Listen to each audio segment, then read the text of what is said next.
US দলবল study থেকে জানা গেছে যে ইনভেস্টার্স যে রিটার্ন জেনারেট করতে পারেন তা মার্কেটের তুলনায় কম হয়। কেন এমন হয়? আপনি খুব ভালো একটা প্রশ্ন করেছেন। আর অ্যাকচুয়ালি ইউএস এর দিলবার স্টাডিজে আছে যে একজন ইউএস এর সাধারণ ইনভেস্টর মার্কেটের তুলনায় 1.5 থেকে 2.5% কম রিটার্ন পায়। আর এটা শুধু ইউএস এর জন্য নয়, প্রতিটা কান্ট্রির জন্যই ট্রু। আমাদের ইন্ডিয়ানদের জন্য এটাও একদম সঠিক। আমি অনেকবার ভাবতাম যে এমন কেন হয়। তারপর আমি একটা ছোটবেলাকার গল্পতে পেয়েছিলাম যে ধরুন আপনার সামনে একটা বিশাল কোনো হাতি দাঁড়িয়ে এবং তার সামনে 6 জন অন্ধ মানুষ দাঁড়িয়ে এবং সবাইকে বলা হলো সামনে কি আছে বলতে। এখন যে ব্যক্তি হাতির সুর ধরেছে তার মনে হয় এটা একটি সাপ, যে ব্যক্তি হাতির কান ধরেছে তার মনে হয় এটা একটি পাখা, যে ব্যক্তি হাতির দাঁত ধরেছে তার মনে হয় এটা একটি বর্ষা, আর যে ব্যক্তি হাতির পেট ধরেছে তার মনে হয় এটা একটি দেওয়াল, যে ব্যক্তি হাতির পা ধরেছে তার মনে হয় এটা একটি গাছ, আর যে ব্যক্তি হাতির লেজ ধরেছে তার মনে হয় এটা একটি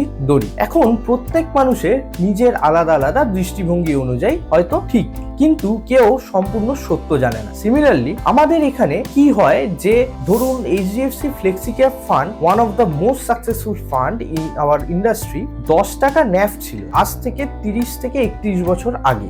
আজ এটি 2000-এর বেশি ন্যাভ হয়ে আছে। যে ব্যক্তি এই ফান্ডে প্রতি মাসে 10,000 টাকা করে এসআইপি করেছে আর তার পোর্টফোলিওতে 20 কোটিরও বেশি ভ্যালু আছে, এটা তো এই ফান্ড তৈরি করে দিয়েছে। কিন্তু দিলবার স্টাডিজ কি বলে? কতজন ইনভেস্টার যারা এই রিটার্ন করতে পেরেছে? হয়তো খুব কম মানুষই হয়তো পাবেন। এমন কেন হয়? এমন হয় কারণ গ্রিড এন্ড ফেয়ার এর সাইকেলের জন্য। ফর এক্সাম্পল, যদি আমি আপনাকে বলি এইচডিএফসি ফ্লেক্সিক্যাপ ফান্ড যখন ন্যাভ 10 টাকা থেকে শুরু হয়েছিল, প্রথম 3 বছর এর ন্যাভ পড়েই যাচ্ছিল এবং তা 6 টাকায় নেমেছিল। এখন আপনি আমাকে বলবেন প্রথম 3 বছর এসআইপি চালানোর পর এত বড় লস দেখতে পান, আপনি কি সেই এসআইপি চালিয়ে যাবেন? ম্যাক্সিমাম ইনভেস্টর সেখানেই কোয়াইট করে দেয়। তাই বন্ধুরা, আমার শুধু এই কথাটাই বলার আছে যে ইন্ডিয়ান ইকুইটি মার্কেটে ওঠানামা চলতেই থাকে। সম্পূর্ণ সত্যতা জানার জন্য সবকিছু জানা খুব কঠিন, কিন্তু সম্পূর্ণ সত্য বোঝার জন্য